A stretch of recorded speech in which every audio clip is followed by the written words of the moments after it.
Some jobs change your life in ways you never see coming. What started as a simple kitchen renovation call turned into the most complicated situation I'd ever found myself in. By the time Margaret said those words to me, I was already way over my head. Before we jump back in, tell us where you're tuning in from, and if this story touches you, make sure you're subscribed because tomorrow I've saved something extra special for you. The call came in on a Tuesday morning while I was replacing a water heater in downtown Portland. My phone buzzed against my tool belt, and I almost didn't answer it. 3 missed calls from an unknown number usually meant either a telemarketer or someone desperate enough to keep trying. Blake Construction, this is Jake speaking. Oh, thank goodness, came a woman's voice, slightly breathless. I got your number. From my neighbor, Mrs. Chen. She said you fixed her garbage disposal last month? I remembered Mrs. Chen, sweet elderly lady who'd insisted on making me lunch while I worked. Yeah, that's right. What can I help you with? My kitchen is flooded. Well, not exactly flooded, but there's water everywhere. The cabinet under my sink just collapsed, and now there's this awful smell and I don't know what to do. Water damage was always urgent. What's your address? I can be there in 40 minutes. She gave me an address in the Pearl District, one of those converted warehouse buildings that had been turned into upscale condos. I finished up the water heater installation, loaded my van, and headed across town. The building was exactly what I'd expected, all exposed brick and industrial fixtures trying to look artfully unfinished. I found apartment 4B and knocked. The door opened, and I had to consciously keep my expression neutral. The woman standing there was not what I'd pictured from her voice on the phone. She was tall, probably 5'8", with shoulder-length auburn hair that caught the light from the hallway. She wore dark jeans and a cream-colored sweater that looked expensive but lived in. What struck me most were her eyes, a deep green that seemed to take in everything at once. You must be Jake, she said, extending her hand. I'm Margaret Caldwell. Come in, please. I'm so sorry about the mess. Her handshake was firm, confident. I followed her into the apartment, immediately noting the high ceilings and large windows that overlooked the Willamette River. The place had good bones, but I could smell the problem before I saw it. It happened around 6 this morning, she explained, leading me toward the kitchen. I was making coffee, and I heard this awful creaking sound. Then the whole bottom shelf of the cabinet just gave way. The kitchen was a disaster. The cabinet ducker hung at an odd angle, and I could see water stains spreading across the hardwood floor. Dishes and cleaning supplies were scattered everywhere, and the smell of stagnant water mixed with something else. Mold, probably. I knelt down and peered into the cabinet space. The bottom panel had rotted through completely, and I could see the source of the problem immediately. Your shutoff valve has been leaking for a while. Looks like months, maybe longer. The water's been collecting in the cabinet bottom and finally ate through the wood. Margaret crouched down beside me, close enough that I caught a hint of her perfume, something subtle and warm. Is it fixable? Absolutely. But we're looking at more than just replacing a cabinet. I'll need to check the subfloor, make sure the water damage doesn't extend beyond what we can see. Could be a bigger job than it appears. She was quiet for a moment, and I glanced over at her. She was studying the damage with the kind of focused attention that told me she wasn't the type to make hasty decisions. What's your timeline like? She asked finally. I can start tomorrow if you want. But I should warn you, depending on what. I find when I open this up, your kitchen might be out of commission for a few days, maybe a week. That's fine. I eat out too much anyway. She stood up, brushing dust off her jeans. Can I get you some coffee? I managed to make a pot before everything went to hell. I should have said no. I had 2 more jobs that day, and I'd already spent longer here than I'd planned. But something about the way she asked, not desperate like most clients in crisis, but genuinely hospitable, made me nod. That'd be great, thanks. She poured coffee into 2 mismatched mugs, and we sat at her small dining table. The silence wasn't uncomfortable, which surprised me. Most clients wanted to fill every quiet moment with questions about the work, the timeline, the cost. You've lived here long? I asked. 3 years. I bought it after my divorce was finalized. She said it matter-of-factly, without the bitterness I usually heard when people mentioned divorce. I needed something that was completely mine, you know? I understood that. After my own marriage had ended 2 years ago, I'd thrown myself into building my business partly for the same reason. It's a great place, good bones. That's what the realtor said. Though apparently the bones include some plumbing that's older than I realized. She smiled, and I found myself smiling back. The building's, 15 years old? Someone probably cut corners on the initial renovation. Happens more than you'd think. We talked for a few more minutes about the building, the neighborhood, the usual small talk that happens when strangers find themselves sharing space and time. But it didn't feel like small talk. Margaret listened in a way that made me feel like she was actually interested in what I had to say, not just being polite while waiting for me to leave. When I finally stood to go, she walked me to the door. So, tomorrow morning? I'll be here. Around 8, if that works for you. Perfect. I work from home, so I'll be here. She paused, her hand on the doorknob. Thank you for coming so quickly. I know it's probably not the most exciting job you'll do this week. Actually, I said, and meant it. It's been the best part of my day so far. The next morning, I arrived with my tools and a plan. Margaret answered the door wearing paint-stained jeans and an old college sweatshirt, her hair pulled back in, a ponytail. She looked younger somehow, more relaxed. Ready for the demolition? She asked, stepping aside to let me in. I'd been thinking about this job since I'd left the day before, which wasn't like me. Usually I finished one job and moved on to the next without a second thought. But something about Margaret's situation, or maybe Margaret herself, had stuck with me. The work was messier than I'd anticipated. Once I removed the damaged cabinet completely, I discovered the leak had been going on for even longer than I'd thought. The subfloor was soft in 2 places, and I had to cut out sections and replace them before I could even think about installing new cabinets. Margaret brought me coffee around 10 and stayed to watch me work. Most clients hovered for a few minutes, and then disappeared, but she seemed genuinely curious about the process. How did you get into this? She asked, settling into a chair she'd pulled into the kitchen doorway. Started helping my dad when I was a kid. He was a contractor too. Figured I'd go to college, do something else, but after high school, I just kept working with him. When he retired 5 years ago, I took over the business. Do you like it? It was a simple question, but one that made me pause. Most people asked if the work was hard, or if business was good, or complained about contractors they'd had bad experiences with. Nobody ever asked if I actually liked what I did. Yeah, I said, surprised by how much I meant it. I like fixing things, making them work better than they did before.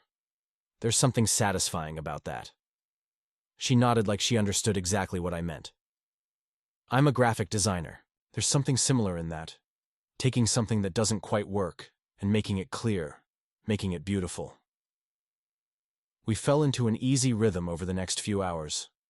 She worked on her laptop at the dining table while I measured and cut and fitted pieces together. Occasionally, she'd bring me water or ask a question about what I was doing. The conversation flowed naturally, touching on everything from the weather to travel to books we'd read recently. By lunchtime, I'd made good progress, but it was clear. The job would take at least 3 days, maybe 4. Margaret seemed relieved rather than frustrated by the timeline. Take your time, she said when I explained where things stood. It's nice having someone around who knows what they're doing. The second day brought complications I hadn't expected. When I arrived at Margaret's apartment, she was on the phone, pacing near the windows with an expression I hadn't seen before. Tense, frustrated. No, David, that's not what we agreed on, she was saying. The custody arrangement clearly states alternating weekends, and you can't just decide to change that because you have plans. I tried to work quietly, but her voice carried across the open floor plan. The conversation continued for several minutes, her tone growing sharper with each exchange. Fine.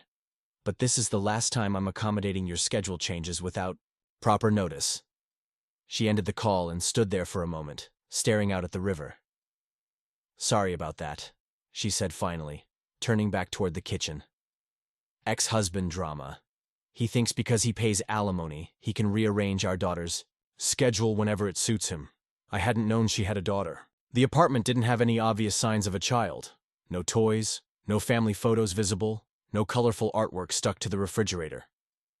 How old is she? I asked, continuing to work on the cabinet frame. Emma's 14. She lives with her father in Lake Oswego during the school year. But she stays with me every other weekend and most of the summer. Margaret's voice softened when she mentioned her daughter's name. She's supposed to come this weekend, but David wants to take her, skiing instead. The hurt in her voice was carefully controlled, but I recognized it. My own parents had divorced when I was 12, and I remembered the tension around scheduling, the way holidays and birthdays became negotiations rather than celebrations. Preparing and narrating this story took us a lot of time, so if you are enjoying it, subscribe to our channel. It means a lot to us. Now back to the story. That's tough, I said, not sure what else to offer. The worst part is that Emma gets caught in the middle. She's old enough to understand what's happening, but not old enough to have any real say in it. Margaret moved closer to where I was working, leaning against the counter. Sorry, you didn't sign up to hear about my family problems. Doesn't bother me, I said, and meant it. My parents went through a messy divorce when I was a kid. I know how complicated it gets. She studied my face for a moment. Did it mess you up, having parents who couldn't get along? The question was direct in a way that surprised me. Most people danced around personal topics, especially with someone they just met. But Margaret seemed genuinely curious, not just making conversation. Probably, I admitted.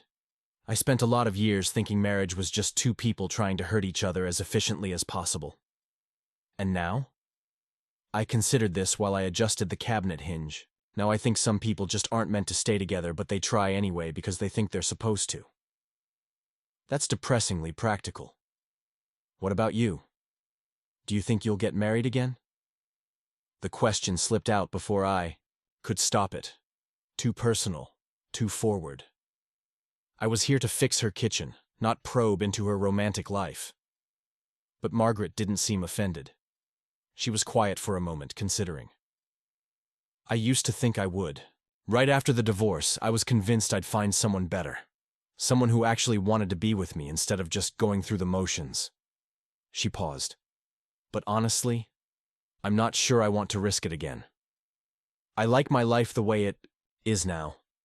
There was something in her tone that made me look up from my work. She was watching me with an expression I couldn't quite read. What? I asked. Nothing.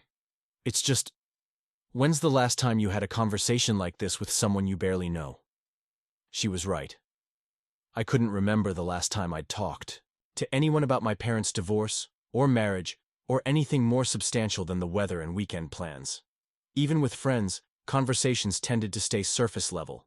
Work, sports, complaints about traffic. It's been a while, I said. Me, too. I think that's one of the things I miss most about being married.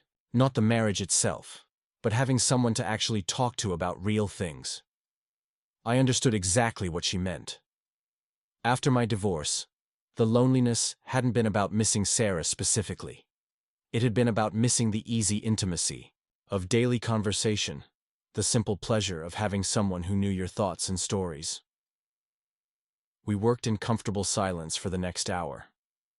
Margaret occasionally asked questions about the renovation process, and I found myself explaining more than I usually did, pointing out details about wood grain and joint construction that most clients wouldn't care about. But she listened with genuine interest, sometimes asking follow-up questions that showed she was actually paying attention. Around 2 o'clock, she disappeared into her bedroom and emerged with a sketchbook. I hope you don't mind, she said, settling into her chair. I have a project due tomorrow, and I work better with background noise. What kind of project? Rebranding for a local restaurant. They want something that feels both modern and timeless, which is basically asking for magic. She opened the sketchbook, revealing pages of elegant lettering and logo concepts. What do you think of this one? She turned the book toward me, showing a design that incorporated flowing script with clean geometric elements. It was sophisticated but approachable, exactly the kind of balance she'd described. That's really good, I said, and meant it. You can see the restaurant's personality in it. Thank you. Most people just say, that's nice, when I show them design work. Well, most people probably don't understand what goes into it. She smiled, a real smile that reached her eyes. Exactly. It's like when you were explaining about the cabinet joints yesterday. There's so much thought and skill that goes into making something look effortless. The comparison surprised me. I'd never thought of my work in those terms. But she was right. The best construction was invisible. Everything fit together so seamlessly that you never noticed the complexity underneath. We fell back into our parallel work, but the atmosphere had shifted somehow. The space felt more intimate, like we were sharing something beyond just the physical proximity of the apartment. Around 4, Margaret's phone rang again. This time, her whole demeanor changed. "Hi, sweetheart," she answered, her voice immediately warmer. "How was school?" It was clearly her daughter. I tried to focus on my work, but I couldn't help noticing how different Margaret sounded. More animated. Genuinely happy. "This weekend?" "Well, your father wants to take you skiing." She paused, listening. "I know you were looking forward to staying here. Let me call him back and see if we can work something out." The conversation continued for several minutes. Margaret walked toward the windows again, but this time her posture was protective rather than frustrated.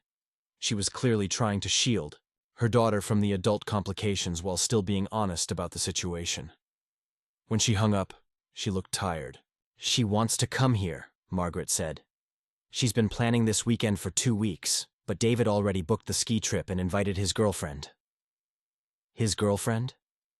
"They've been together about a year. Emma likes her, which is good, but it's still complicated." I could see the internal struggle playing out across her face. She wanted to fight for her time with her daughter, but she also didn't want to create more conflict. "What are you going to do?" "Let her make the choice. She's old enough to decide what she wants to do with her weekend." Margaret rubbed her temples. "I just hate that she has to choose it all."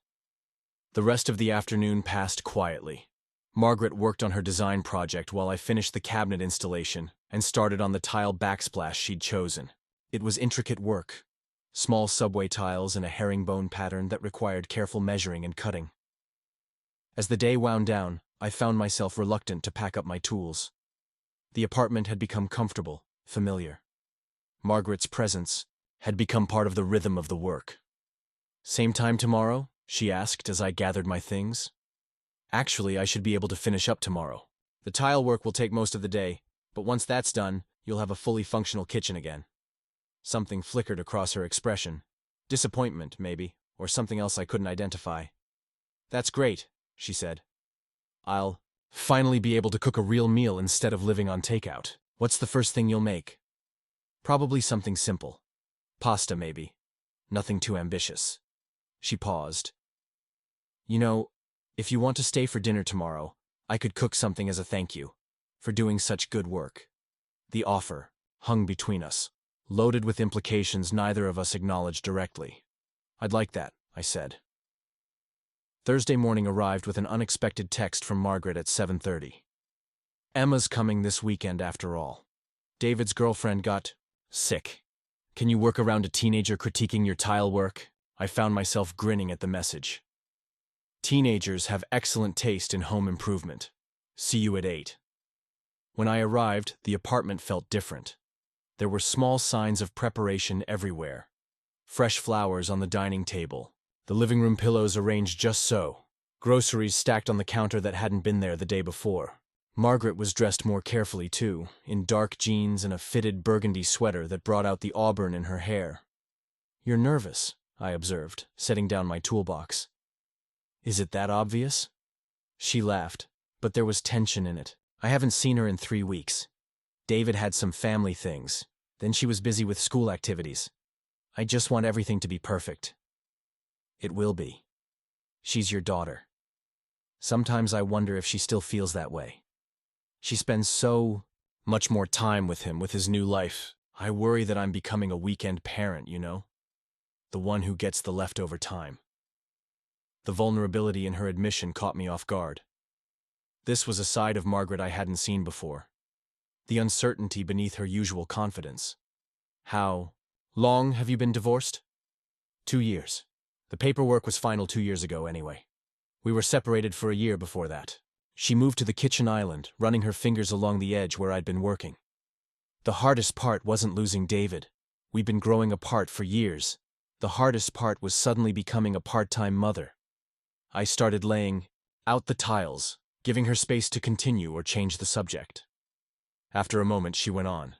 I used to know everything about Emma's life, her friends, her teachers, what she worried about at night. Now I feel like I'm getting the highlight reel, you know? The sanitized version she thinks I want to hear. Maybe she's just trying to protect you. Margaret looked at me sharply. What do you mean? Kids are smart. She probably knows the divorce was hard on you. Maybe she's editing herself because she doesn't want to make you feel worse. That's... Margaret paused, considering. That's actually worse. I don't want her to feel like she has to take care of my feelings.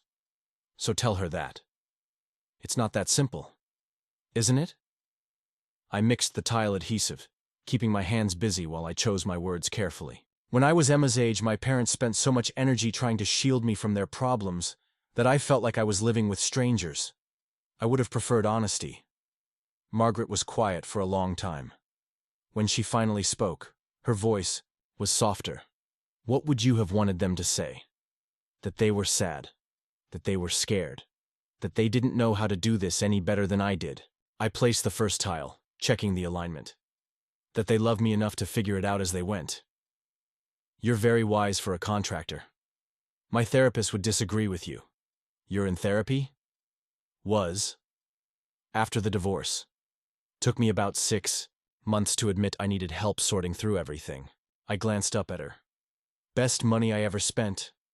I should probably do that. I keep telling myself I'm handling everything fine, but you're having dinner conversations with your contractor about your deepest fears? She laughed. A real laugh. This time. Exactly. The morning passed quickly. Margaret worked on her laptop while I finished the intricate corners of the tile pattern. Around 11, she made a phone call I couldn't help but overhear. Hi, Dr. Peterson. This is Margaret Caldwell. I was wondering if you had any openings in the next few weeks. Yes, I think it's time. When she hung up, she looked slightly embarrassed. Therapy, she explained. You inspired me. Good. It helps to have someone objective to talk to. As opposed to someone who's renovating my kitchen? Exactly. Though I have to say, this is the most therapeutic tile work I've ever done. We were both laughing when the apartment door opened. A girl with Margaret's green eyes and long dark hair stepped inside, dropping an overstuffed backpack by the door. Mom? She called out. In here, sweetheart, Margaret replied, and I could hear the joy in her voice. Emma appeared in the kitchen doorway, taking in the scene with curious eyes. She was taller than I'd expected, with the gangly grace of a teenager still, growing into her height. Her gaze moved from her mother to me to the tile work I was doing. You must be the contractor Mom mentioned, she said, extending her hand with the same confidence I'd noticed in Margaret. I'm Emma.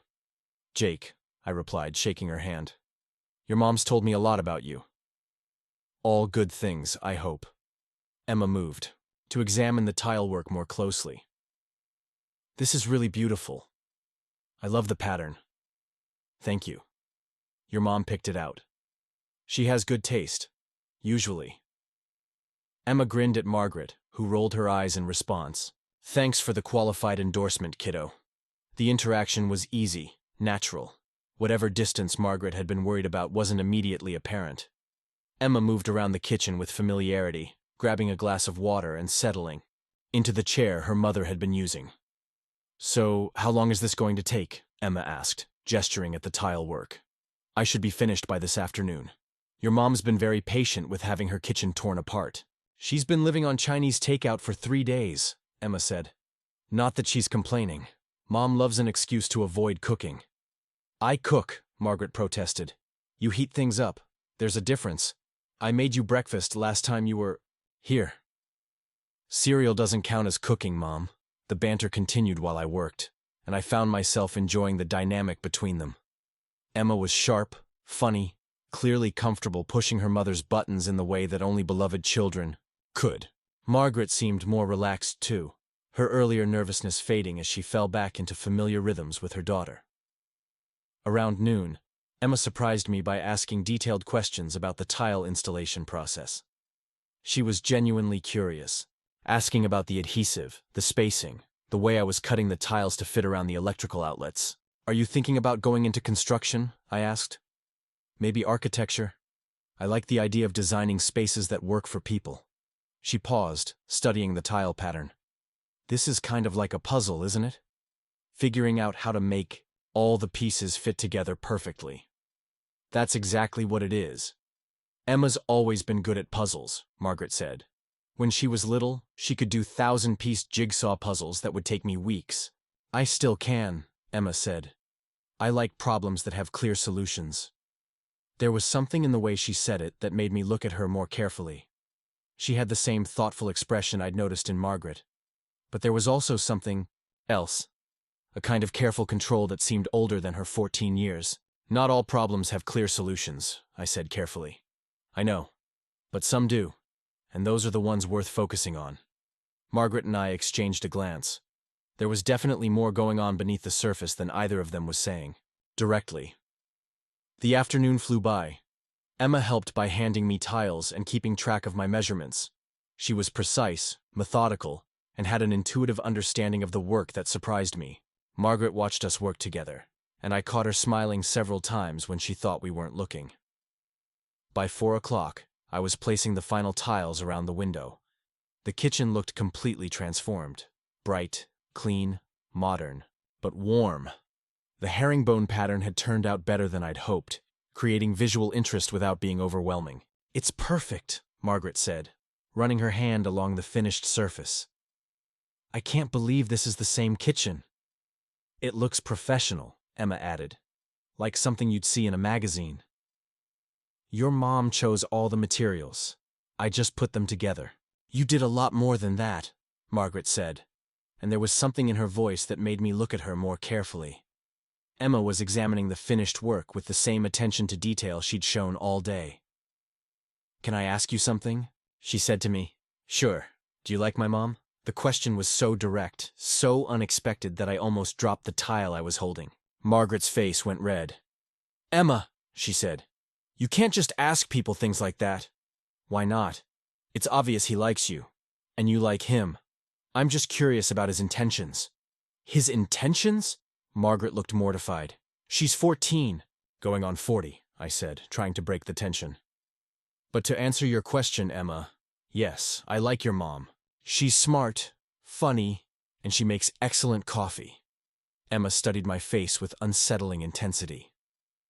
Good. She deserves someone who actually pays attention to her.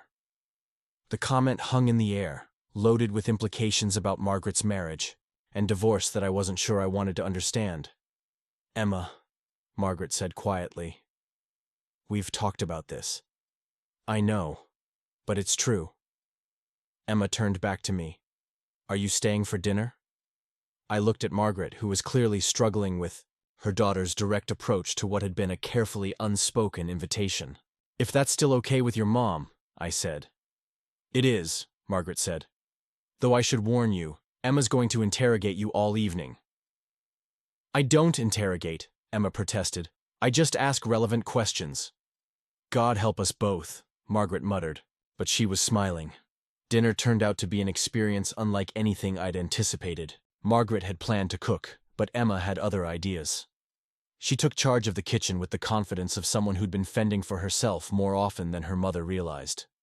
Mom, you sit down, Emma commanded, already opening the refrigerator and pulling out ingredients. You've been stressed all week about this dinner. Let me handle it. You don't need to. I know I don't need to. I want to. Emma was already tying her hair back, surveying the groceries Margaret had bought. Besides, Jake should see what he's getting into if he's going to keep coming around. Margaret shot me an apologetic look, but I was fascinated. Emma moved through the kitchen with practiced efficiency, chopping vegetables with proper knife technique and seasoning pasta water like someone who'd been cooking for years. Where did you learn to do that? I asked, watching her dice an onion. With professional precision. YouTube, mostly. And Dad's girlfriend Rachel taught me some basics. She's actually a really good cook. Emma glanced at her mother, who was trying to hide her reaction to this information. Mom, it's okay to admit that Rachel has some good qualities. I never said she didn't. You didn't have to. You get this look whenever I mention her. The dynamic between them was becoming clearer. Emma was navigating between two households, two different sets of adult emotions, and she'd developed a kind of diplomatic awareness that seemed exhausting for someone her age. "So Jake," Emma said, continuing to cook while she spoke, "tell me about your marriage." "Emma," Margaret said sharply. "What? You told me he was divorced." "I'm just curious about what went wrong." I found myself appreciating Emma's directness, even, as I could see it, mortifying her mother. "What do you want to know? Did you fight a lot, like screaming fights, or just the cold, polite kind where you pretend everything's fine?" Margaret buried her face in her hands. "I'm so sorry," she said. "She's not usually this—" "Yes, I am," Emma interrupted. "I just don't usually have the chance to ask these questions to someone who might actually answer them honestly." There was pain in that statement, the frustration of a kid who'd been getting sanitized versions of adult problems for too long. "Cold and polite," I said. "We stopped talking about anything real about 2 years before we actually split up. By the end, we were like roommates who didn't particularly like each other." Emma nodded, like this confirmed something she'd suspected. "That's what it was like with Mom and Dad toward the end. They thought I didn't notice, but you can feel it in the house, you know. When people are just going through the motions." Margaret looked stricken. "Emma, honey, I'm sorry you had to experience that. We tried to protect you from—" "I know you did. But protecting me from knowing about it didn't protect me from feeling it." Emma stirred the pasta sauce, tasting it and adding, "More herbs. I'm not mad about it. I just wish adults didn't think kids are stupid." The conversation had taken a turn I hadn't expected, but there was something refreshing about Emma's honesty. She was processing her parents' divorce with more maturity than many adults I knew. "You're right," I said. "Adults do tend to underestimate kids. We think we're protecting you, but sometimes we're just protecting ourselves from having difficult conversations." "Exactly." Emma pointed the wooden spoon at me. "See, Mom? He gets it." Margaret looked between us with an expression I couldn't quite read. "I feel like I'm being ganged up on by the two of you." "Not ganged up on," Emma said, draining the pasta. "Just encouraged to be more honest about stuff." "I am honest." "You're diplomatic. There's a difference." Over dinner, Emma's questions became more personal, but somehow less invasive. She asked about my work, my hobbies, and whether I wanted kids. She asked Margaret about her design projects, her plans for the apartment, whether she was happy living alone. "Are you happy, Mom?" Emma asked during a lull in the conversation. Margaret paused, fork halfway to her mouth. "What do you mean?" "I mean exactly what I asked. Are you happy?" "I'm content. My life is good. I have work I enjoy, a beautiful apartment, time with you." "That's not what I asked." Margaret set down her fork. "Why are you asking me this?" "Because you seem lonely, and I worry about you when I'm not here." The admission hit the table like a weight. Margaret's composure cracked slightly, and I could see the guilt washing over her face. "Emma, you don't need to worry about me. That's not your job." "I know it's not my job, but I do it anyway because I love you." Emma's voice was gentle but firm. "And because I think you've been so focused on making sure I'm okay that you haven't been taking care of yourself. I take care of myself." "When's the last time you did something just because it made you happy? Not because it was good for work, or good for me, or good for the apartment. Just because it made you happy?" Margaret was quiet for a long moment. "I don't know," she said finally. "That's what I thought." Emma turned to me. "What makes you happy?" The question caught me off guard. "Building things. Fixing things. Being outside. Good conversation. See? That wasn't hard." Emma looked back at her mother. "Your turn." I used to paint. Before I got into graphic design, I wanted to be an artist. I haven't picked up a paintbrush in years." "Why not?" "Life got complicated. Work, marriage, divorce, starting over. I told myself I'd get back to it when things settled down. But they never really did." Emma nodded like she'd expected this answer. "So start again. Set up an easel in the corner by the windows. Paint terrible paintings until you remember how to paint good ones." "It's not that simple." "Why not?" Margaret looked at me helplessly, as if I might have an answer that would satisfy her daughter's relentless logic. "She's right," I said. "It really is that simple. Complicated, but simple. Thank you for the philosophical clarity, Margaret said, dryly, but she was smiling. After dinner, Emma excused herself to do homework, leaving Margaret and me alone to clean up.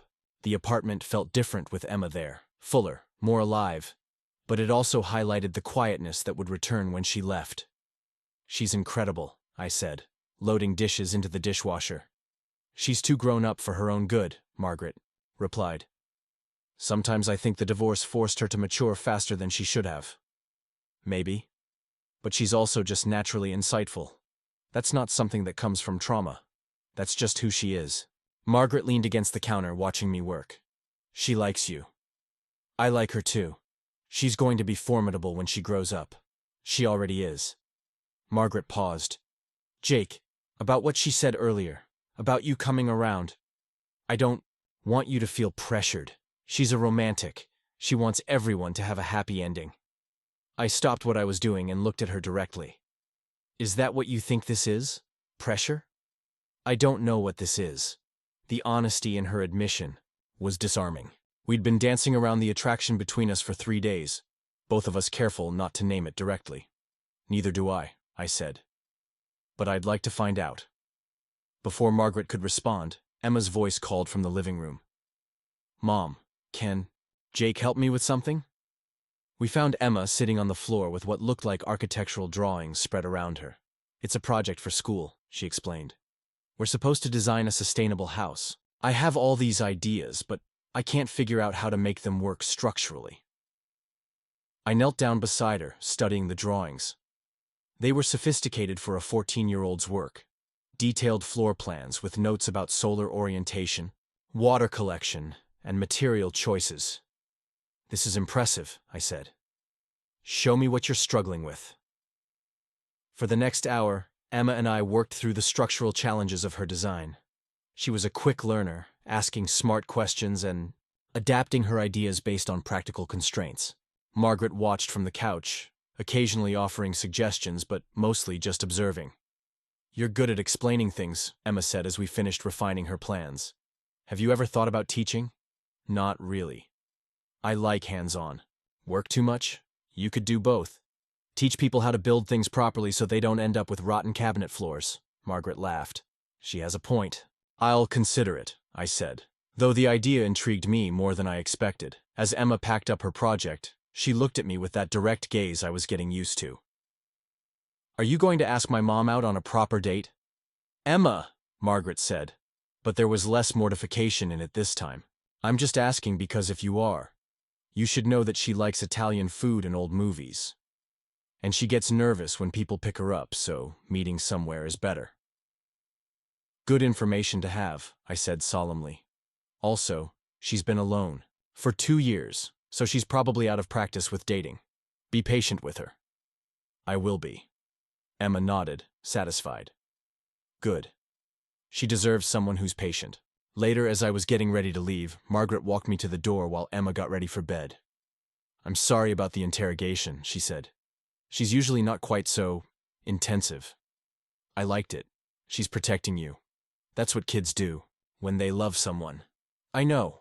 It's just, this is all new territory for me. Dating, I mean. Emma's right. I am out of practice. So am I said. We can figure it out together. Margaret smiled, the first completely unguarded smile I'd seen from her. I'd like that.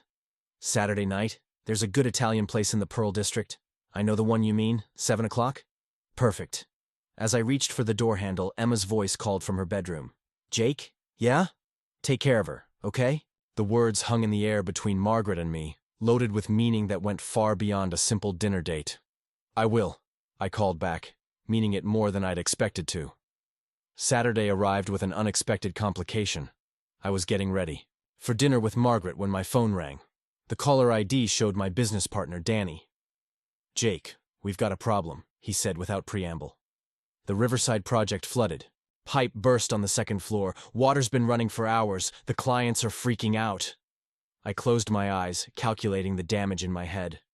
The Riverside renovation was our biggest contract this year. A complete overhaul of a historic house that had taken us 3 months to get to this point. How bad? Bad. We need to get over there now and start damage control. Insurance won't cover delays if we don't respond immediately. I looked at myself in the mirror. Dress shirt, good. Jeans, the kind of effort I hadn't made for anyone in 2 years. Danny, I have plans tonight. Plans? Jake, this is a $50,000 job. What plans could be more important than, I have a date? Silence on the other end of the line. Danny and I had been friends since high school, partners for 3 years.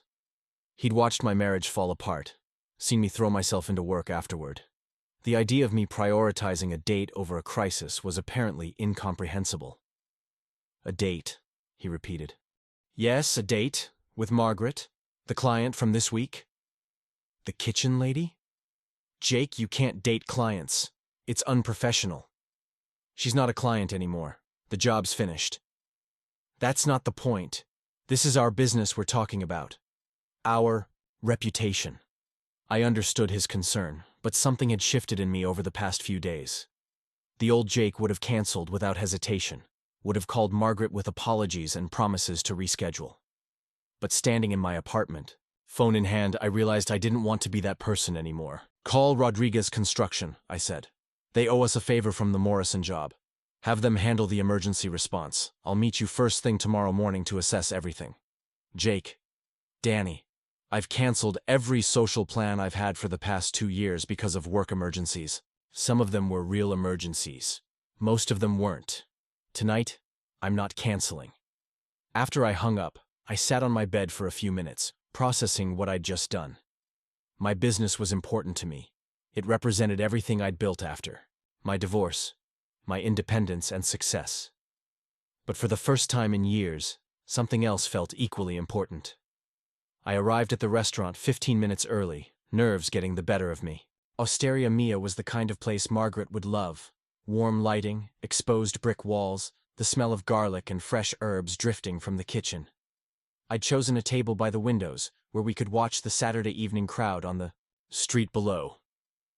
Margaret arrived exactly on time, wearing a black dress I hadn't seen before and carrying a small leather purse. She looked stunning, but there was something tentative in her posture as she approached the table. You came, she said, sitting down across from me. Did you think I wouldn't? I thought there was a 50-50 chance you'd get called away for some construction emergency. Her perception was uncomfortably accurate. Actually, I did get called away. Pipe burst at another job site. I told my partner to handle it. Margaret's eyebrows rose. Really? You chose dinner over work? I chose you over work. The words came out more seriously than I'd intended, creating a moment of intensity that neither of us had expected so early in the evening. Margaret looked down at her menu, but I could see a smile tugging at the corners of her mouth. Emma texted me 3 times today with dinner conversation topics, she said, changing the subject. She's apparently concerned that I'll run out of things to talk about. What did she suggest? Movies, travel, childhood pets, career aspirations, and whether you prefer mountains or beaches. Margaret looked up from her menu. She also wanted me to ask about your family, but I told her that might be too personal for a first date. It's not too personal. What do you want to know? Do you have siblings? 1 sister, older. She lives in Seattle with her husband and 2 kids. We talk maybe once a month and see each other during holidays. Pretty typical sibling relationship. Are you close to your parents? The question touched on complicated territory. My mom, yes. My dad. It's complicated. He's a good man, but he never really figured out how to connect with people emotionally. My sister and I used to joke that he spoke fluent construction but broken English when it came to feelings. Margaret nodded, understanding. Is that why you went into the same business? Partly. It was also the only way to spend time with him when I was growing up. He wasn't the type to throw a ball in the backyard, but he'd teach me how to use tools, let me help with projects. I paused, surprised by how much I was sharing. What about your family? Both parents are still alive, both remarried to other people. I have a stepbrother I barely know and a half-sister who's 12 years younger than me. We all get together for major holidays and pretend we're a close family. That sounds lonely. It is, sometimes. But it's also peaceful. No drama, no expectations. Everyone's polite and distant and safe. The waiter came to take our order, interrupting the conversation at a natural break. Margaret ordered pasta with pesto, and I chose the seafood risotto. We shared a bottle of wine that loosened the conversation, made it flow more naturally. Emma asked me something today that I can't stop thinking about, Margaret said as we waited for our food. What? She asked if I was happy when I was married to her father. I waited, sensing there was more. The honest answer is no. I wasn't unhappy. Exactly. But I wasn't happy either. I was suspended, like I was waiting for my real life to start. Margaret took a sip of wine. I married David because he seemed safe, reliable. I was 26 and thought that was what mattered. What matters now? Connection, honesty, someone who sees me as I actually am, not as who they want me to be. She looked at me directly. What about you? What do you want now that you didn't know you wanted before? Partnership. Not just romantic partnership, but real partnership. Someone to build something with. Whether it's a life or a conversation or just a Saturday evening that feels worthwhile. That's a beautiful way to put it. Our food arrived, giving us both a moment to process the weight of what we'd shared. The conversation had moved beyond first date territory into something more substantial, more honest. Can I tell you something? Margaret said as we ate. Of course. I almost canceled tonight. Twice. Why? Because Emma likes you so much. Because you fixed my kitchen and it felt domestic and comfortable. Because I haven't felt attracted to someone since... maybe ever. She paused. And because all of that scared me. Are you still scared? Terrified, but also excited, which I haven't felt in a long time. After dinner, we walked along the waterfront. The evening was clear and cool, the city lights reflecting off the river. Margaret had taken my arm, and the casual intimacy of it felt both natural and significant. Jake, she said as we walked, what are we doing here? What do you mean? I mean, this feels like more than a casual dinner between two people who just met. It feels like the beginning of something important, and that's not what I was expecting when I hired you to fix my kitchen. I stopped walking, turning to face her. The question deserved a direct answer. I don't know what we're doing, I said. But I know that I've been thinking about you since the first day I walked into your apartment. I know that talking to you feels different from talking to anyone else. And I know that when Emma asked me to take care of you, I realized I wanted to. Margaret was quiet for a moment, studying my face in the streetlight. I haven't been with anyone since my divorce, not even dated anyone. Neither have I. So we're both rusty, completely out of practice. But you want to try anyway? I want to try especially because of that. Because this feels worth being nervous about. Margaret stepped closer, close enough that I could smell her perfume, see the flecks of gold in her green eyes. Emma's going back to her father's tomorrow evening. I know. Would you like to come over for breakfast Monday morning? I'll actually cook this time.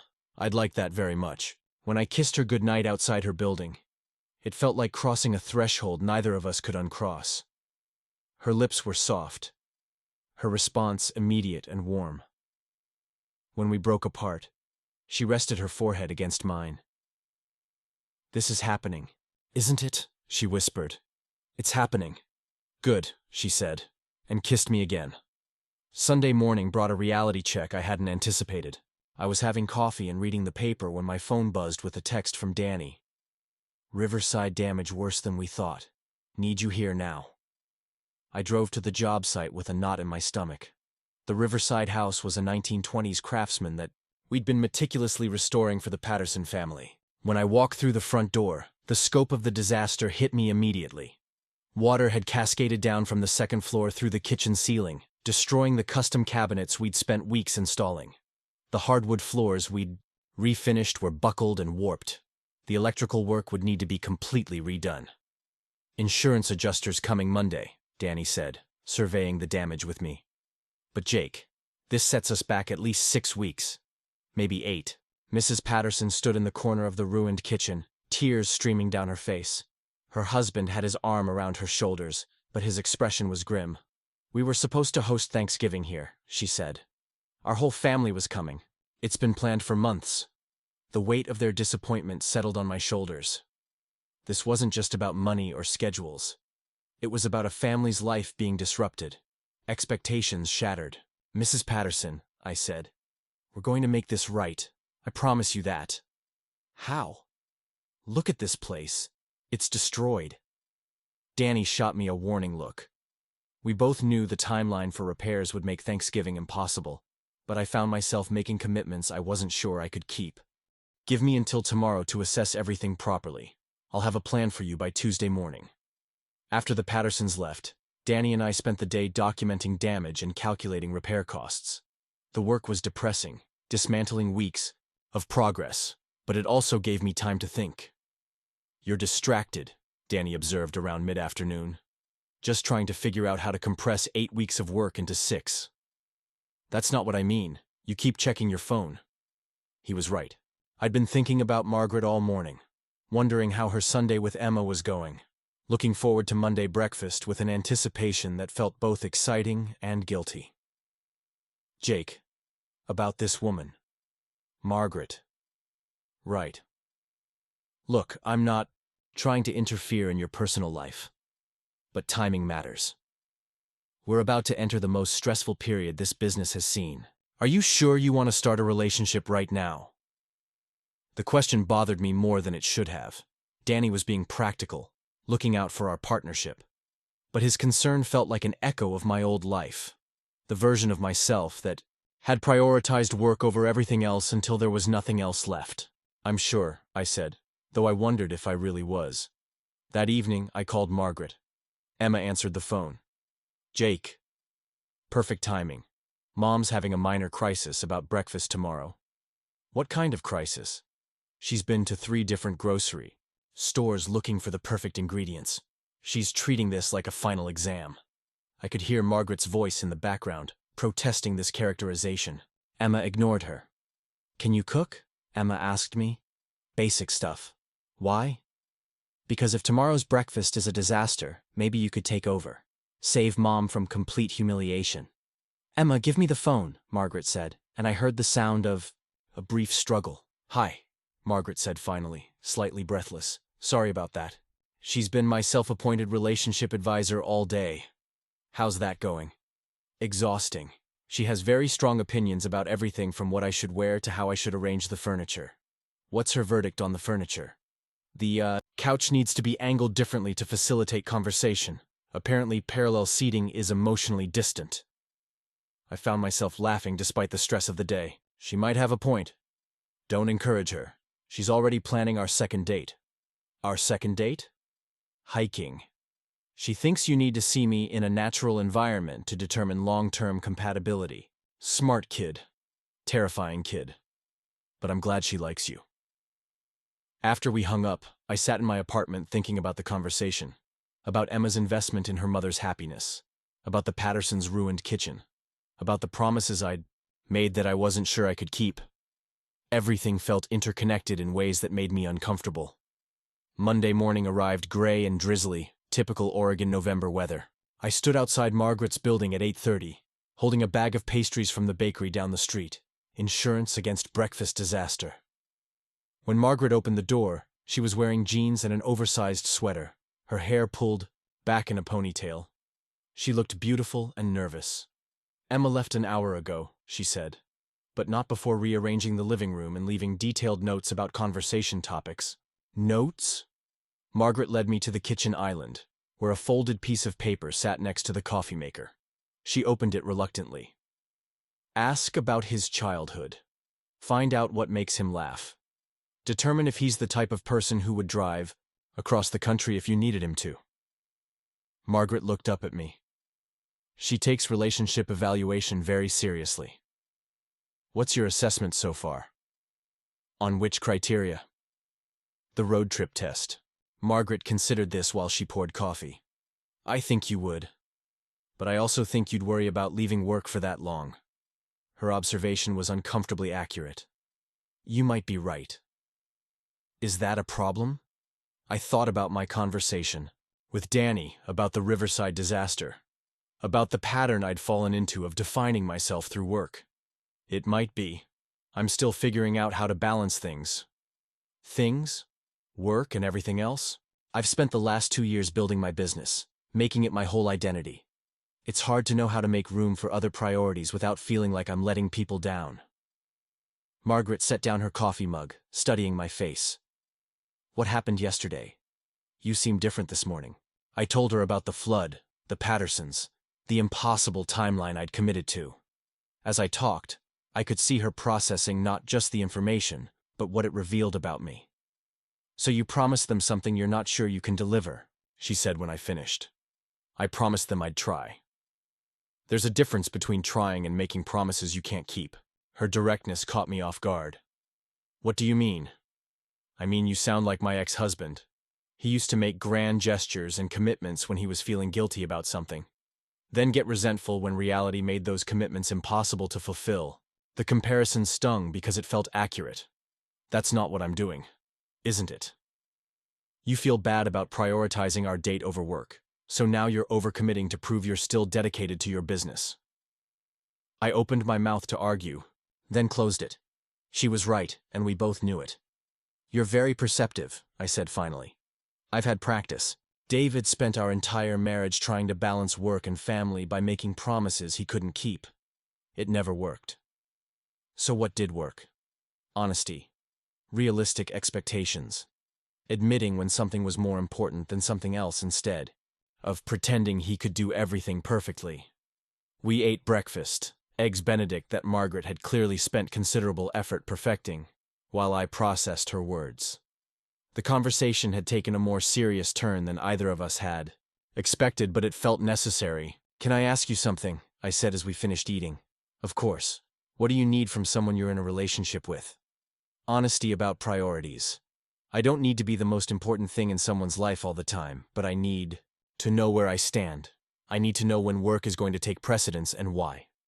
She paused. What do you need? Partnership. Someone who understands that my work matters to me but doesn't let me use it as an excuse to avoid everything else. Like calling you out when you make impossible promises to clients? Exactly like that. Margaret smiled. The first, genuinely relaxed smile I'd seen from her all morning. I can do that. Good. Because I have a feeling I'm going to need it. Later, as I was getting ready to leave for the job site, Margaret walked me to the door. Jake, she said.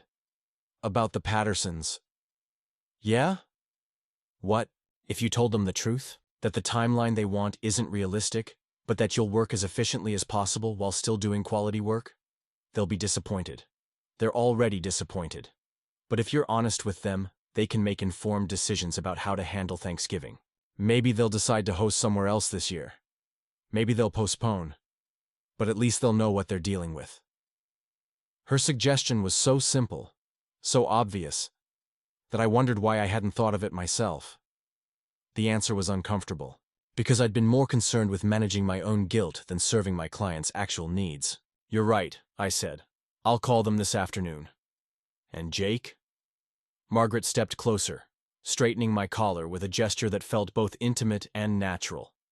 For what it's worth, Emma would definitely approve of the cross-country, road trip potential. Good to know I'm passing her tests. You're passing mine too. When she kissed me goodbye, it felt different from Saturday night. Less tentative, more certain. Like we'd moved past something important and were ready for whatever came next. 3 weeks later, I found myself standing in Margaret's kitchen again, but this time for reasons neither of us had anticipated. The call had come at 6 in the morning.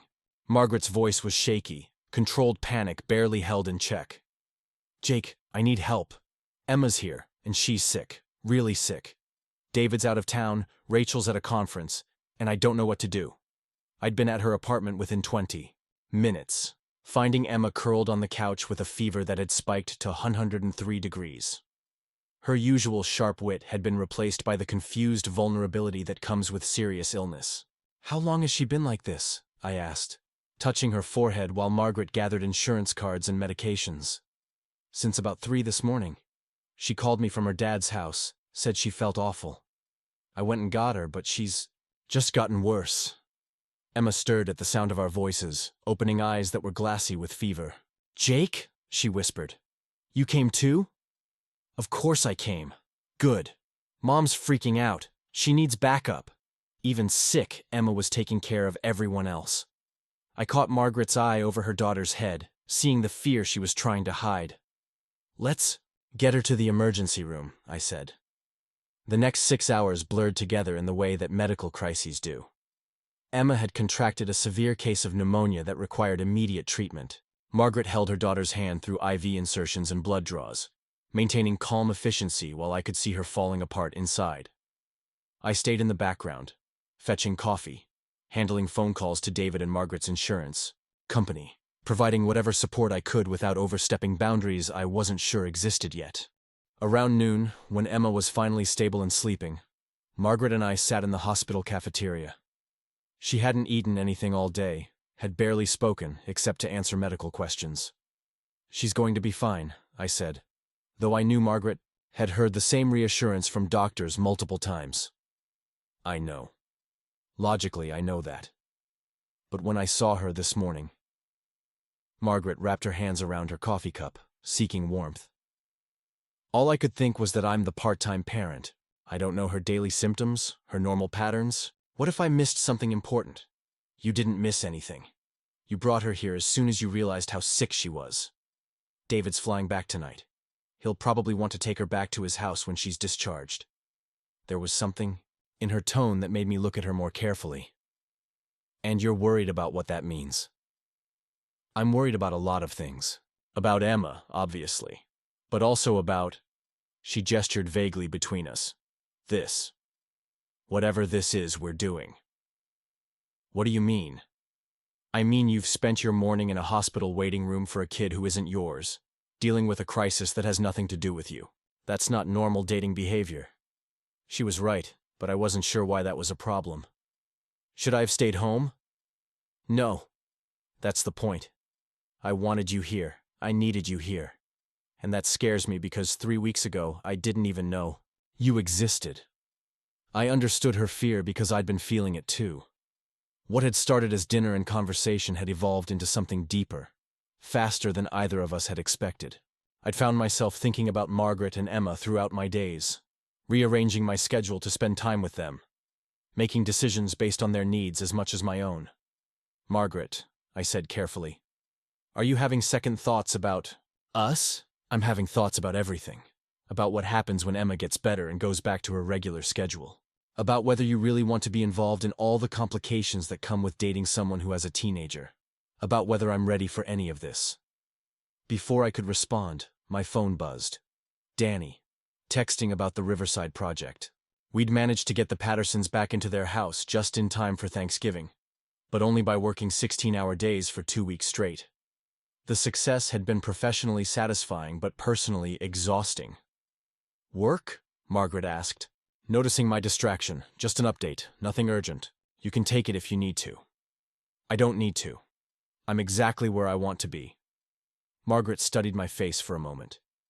"Even sitting in a hospital cafeteria drinking terrible coffee while my daughter recovers from pneumonia?" "Especially then." That evening, after Emma had been discharged and was settled back at Margaret's apartment with antibiotics and instructions for rest, David arrived. I'd met him briefly when he'd come to the hospital, a tall man in an expensive suit who'd thanked me politely for helping during the crisis. Now, seeing him in Margaret's apartment, I could understand some of Emma's earlier comments about her parents' relationship. There was no obvious animosity between Margaret and David, but there was also no warmth. They interacted like business partners managing a shared project. "She should probably come home with me," David was saying. "Rachel's back tomorrow, and she's better with sick kids than I am." "I can take care of her," Margaret replied. "She's comfortable here, and she doesn't need to be moved again today." "Mom's right," Emma said from the couch, where she was wrapped in blankets and looking significantly better than she had that morning. "I want to stay here." David looked frustrated but didn't argue. "Fine. But I want daily updates on her condition." "Of course." After David left, the three of us settled into a quiet evening routine. Emma dozed on the couch while Margaret worked on a design project at the dining table. I sat nearby, ostensibly reading but mostly just enjoying the domestic peace of the... "A moment, Jake," Emma said during one of her wakeful periods. "Can I ask you something?" "Always." "Are you going to marry my mom?" The question hung in the air like a challenge. Margaret looked up from her laptop, clearly as surprised by Emma's directness as I was. Emma, Margaret said, that's not an appropriate question. Why not? I'm the one who's going to be affected if you guys get serious. I should have some input. Emma's logic was unassailable, even if her timing was questionable. I looked at Margaret, trying to gauge how she wanted me to handle this. It's okay, Margaret said finally. Answer her honestly.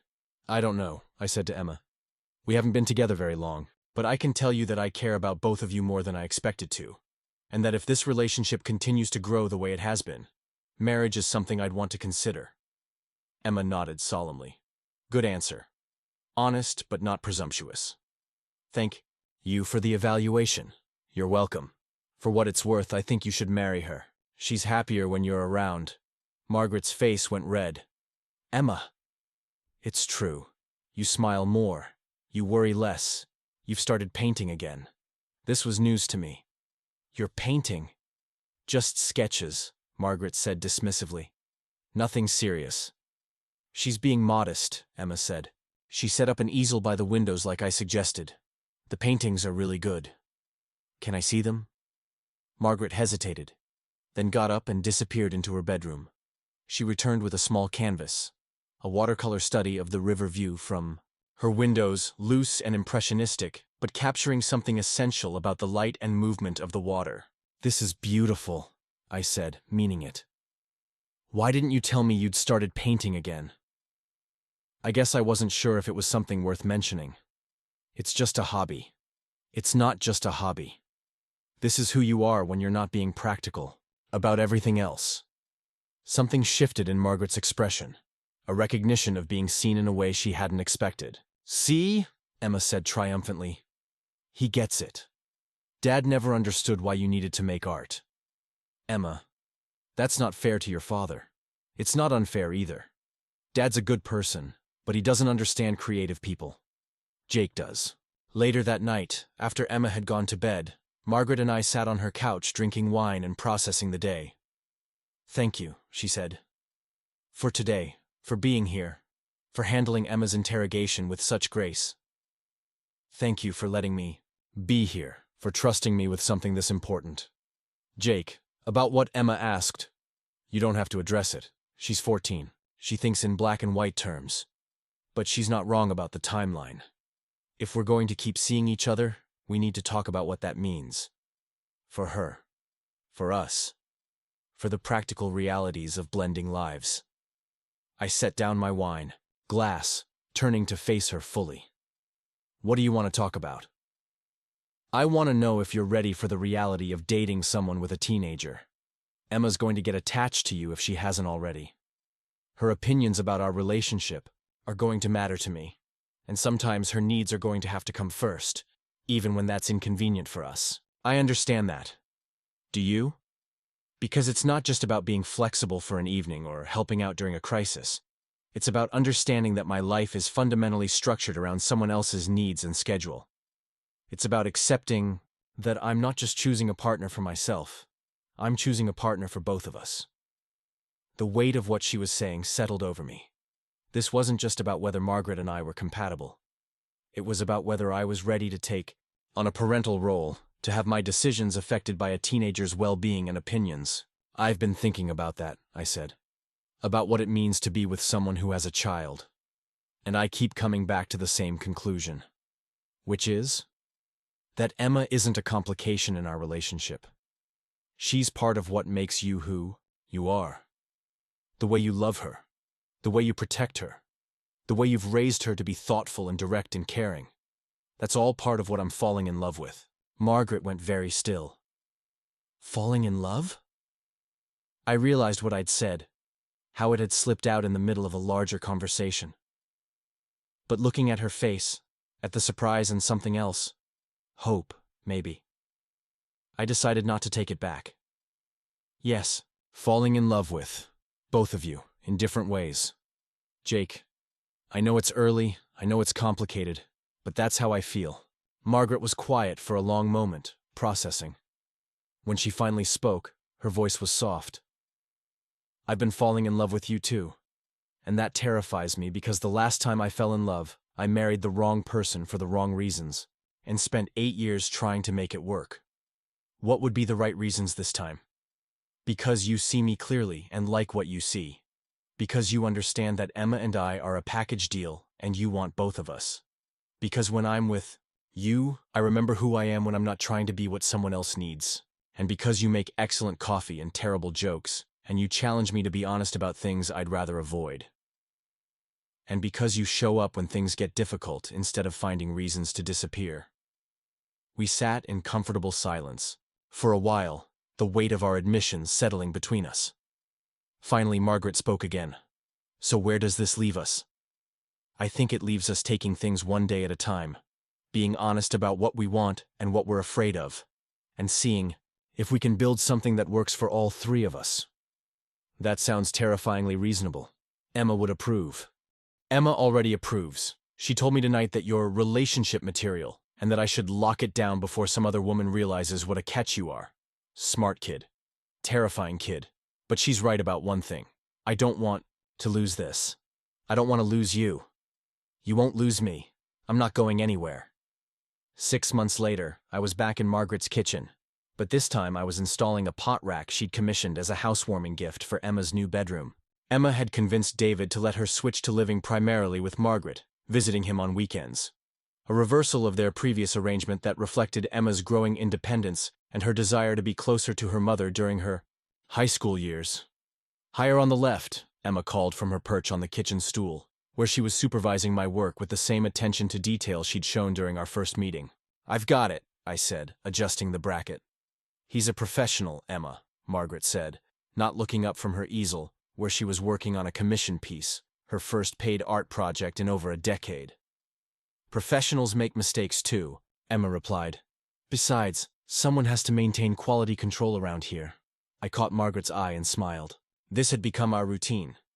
Emma offering unsolicited advice, Margaret defending my competence, me enjoying the familiar dynamic of their relationship and my place within it. So, Emma said as I secured the final bracket. When are you moving? And officially? It was a question we'd all been dancing around for weeks. I'd been spending most nights at Margaret's apartment, keeping clothes in her closet and tools in her storage unit. The arrangement worked, but it felt temporary in a way that was starting to create its own tension. We're still discussing it, Margaret said diplomatically. What's to discuss? Jake's here all the time anyway. You might as well split the utilities and give him proper drawer space. It's more complicated than utilities, sweetheart. Is it, though?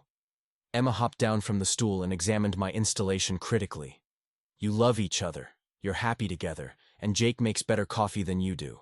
Seems straightforward. To me. Margaret set down her brush and turned to look at both of us. What do you think, Jake? Is it as straightforward as Emma makes it sound? I considered the question seriously.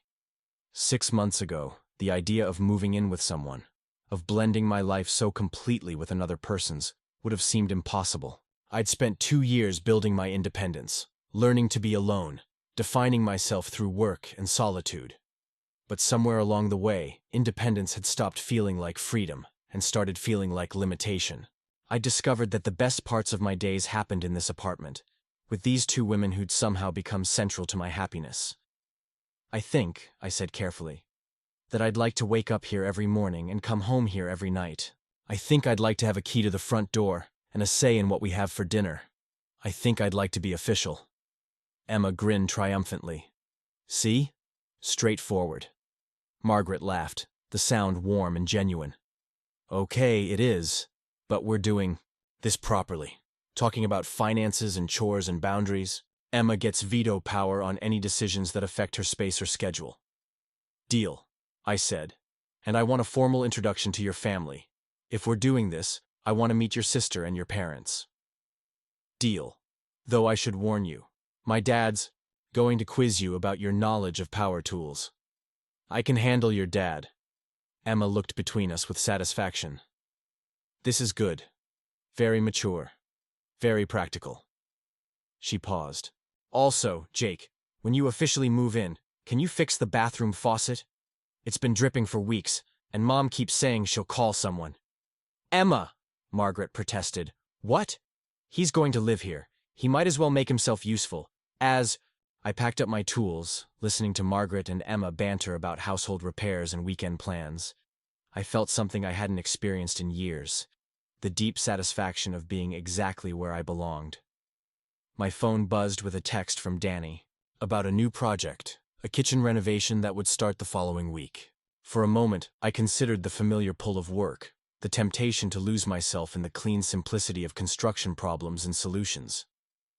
Then Emma asked what I wanted for dinner, and Margaret showed me the painting she'd finished that afternoon, and I realized that this complicated, beautiful, everyday life we were building together was the most important thing I'd ever constructed. "So," Margaret said as Emma disappeared into her room to do homework, "are you ready for this? Really ready?" I looked around the apartment that was about to become our home, at the woman who'd somehow become my partner in everything that mattered, at the future we were choosing to build together. "I'm ready," I said, and meant it completely. Outside, it started to rain. The steady Oregon drizzle that had been falling the day I first walked into this apartment to fix a broken cabinet. But now, instead of something to endure, it sounded like possibility, like the beginning of something new and worthwhile and lasting. Margaret reached for my hand, and as our fingers intertwined, I realized that sometimes the most important renovations aren't the ones you plan for. Sometimes they're the ones that happen when you're not looking, when you're focused on fixing something small and discover you've rebuilt your entire life in the process. "I love you," I said, words that had become easier and more true with each repetition. "I love you too," she replied, "both of you." And in the kitchen where it all began, surrounded by the evidence of lives being carefully, deliberately joined together, that felt like the most honest thing either of us had ever said. Up next, you've got two more standout stories right on your screen. If this one hits the mark, you won't want to pass these up. Just click and check them out, and don't forget to subscribe and turn on the notification bell so you don't miss any upload from us.